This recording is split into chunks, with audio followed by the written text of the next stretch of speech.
Old prejudice and new belligerency fanned the flames against Poland. Johannes Blaskowitz is one of the generals in charge of the invasion. A few days before the start of hostilities, he issues a command.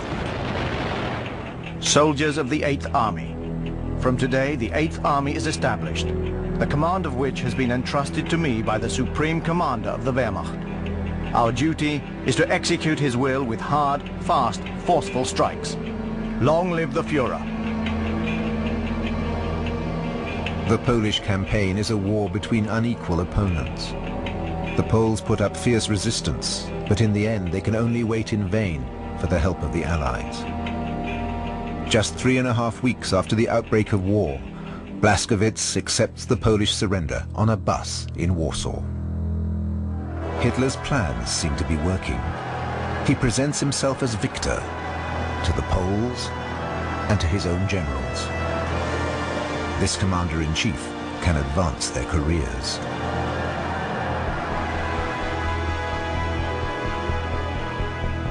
Soon after the victory parade, General Blaskowitz is awarded the Knight's Cross. He becomes head of the German occupation forces in Poland with the title Commander-in-Chief of the East. He's still a loyal, hard-working general in Hitler's Wehrmacht. But he slowly begins to have misgivings. This war is different from previous ones. In the area under his command, Jews are being harassed, pressed into forced labor, abused, and even shot.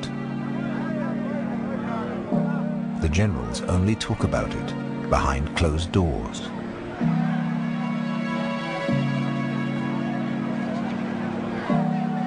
It's the SS, not the Wehrmacht, that are carrying out the deliberate mass murders in Poland. But the overall head of occupying forces is Blaskowitz, a Wehrmacht general. After several months, he issues a statement. Only later is it apparent that many officers and generals have been disturbed by the events in Poland.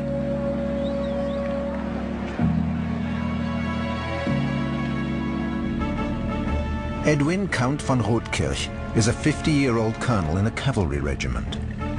He has a hobby, making amateur films with his 8mm camera. He also likes appearing in his films. Later, as a prisoner of war, he recalls a disagreeable situation.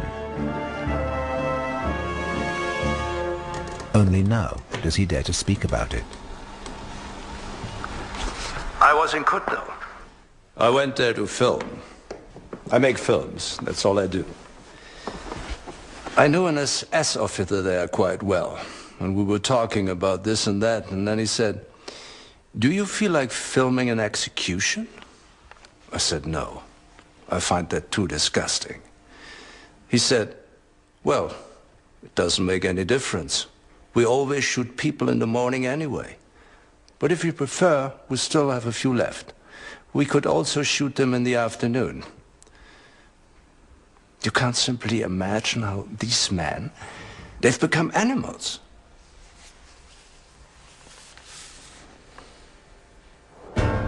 September the 4th, 1939, Częstochow in southern Poland, the 4th day of the war. For some unexplained reason, wild shooting breaks out shortly after German infantry enter the town. 8 German soldiers are killed and 14 wounded. The Germans retaliate in the most brutal fashion. Thousands of civilians are rounded up. At least 100 people are murdered, many of them Jews. Thus, from the opening days of the war, Wehrmacht units, some under Blaskowitz's command, have participated in atrocities.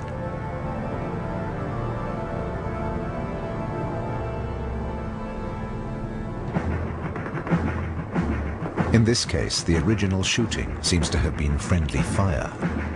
Nervous German soldiers shooting at their own comrades. It was nothing unusual for their nerves to get the better of young soldiers. Wenn sie da die Waffe in der Hand haben, dann zittern ihnen die Hände. Dann weiß man gar nicht, was man überhaupt macht. Man läuft durch die Gegend und weiß gar nicht, wo man hinläuft. Das ist, wenn die Situation da ist. Dann sind sie froh, wenn einer sagt, Mensch, leg dich auf den Arsch oder leg dich hin. Und damit man überhaupt aus der Feuerzone kommt. Nicht? Nervous soldiers and aggressive Nazi ideology. A potent mix. Private Heinrich Husmann records his experiences in his diary. September 10th, 1939. Upatov. Jews' paradise. I believe at least 85% of the inhabitants are Jews. And that's what it looks like. A terrible stench everywhere. And the Jewish shops are worst of all. They demand outrageous prices. We wouldn't dream of giving these vermin so much money. Anti-Semitism was not rare in the Wehrmacht, but other soldiers are much less prejudiced. Da waren wir in einem kleinen Dorf und da kam eine junge Dame, die mag 25, 30 gewesen sein und fragte mich, ich war damals Feldwebel, glaube ich, ja, und sie fragte mich damals, sagen Sie mal, müssen wir Angst um unser Leben haben? Und ich merkte, dass das scheinbar eine Jüdin war. Ich habe zu ihr gesagt, also soweit ich weiß, brauchte sie keine Ängste haben. Ein Jahr später oder Monate später hätte ich ihr gesagt, hauen Sie bloß ab. General von Rotkirch feels partly responsible for the atrocities he witnessed in Poland. Just look how savage we have become ourselves. I drove through a small Polish village. They were shooting students there, just because they were students. And Polish aristocrats and landowners too. They were shooting everyone. I went to General Bockelberg and told him about it. He just said,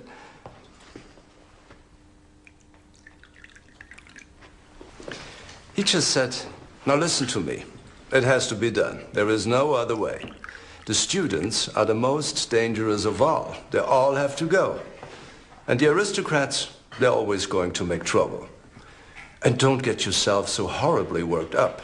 If we win the war, it won't matter. I said, Herr Generaloberst, that may be.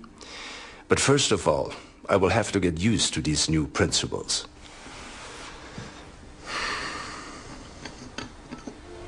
But he didn't protest. Not so General Blaskowitz, a devout Christian.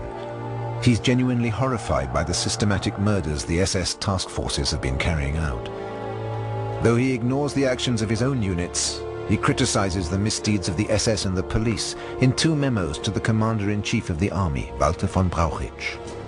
The Army refuses to be linked with the atrocities of the security police and refuses to work with the SS task forces, which function almost exclusively as execution units. The police have so far only spread terror among the population. To what degree the police are able to come to terms with the fact that they are forcing their own people to take part in this murderous frenzy cannot be judged from here. It is impossible to establish security and peace in this territory with violent measures alone. Hitler is outraged and Blaskowitz is dismissed. However, only a few months later, he's given a new post in the West. The transcripts from Trent Park reveal that his fellow generals knew the background to his dismissal and did nothing.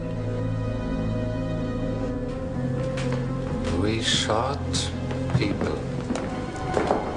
It started in Poland as early as 39. Apparently, the SS really cleaned up around there. That's probably why they dismissed Blaskowitz. Yes, of course. And the SS people were promoted instead of being shot. Shortly after victory in Poland, Hitler reveals his next plan to the generals. He intends to attack France as soon as possible. Most of his generals believe it can't be done. Franz Halder, chief of the Army General Staff, wants to talk Hitler out of it. He considers it the idea of a madman, but still he wavers.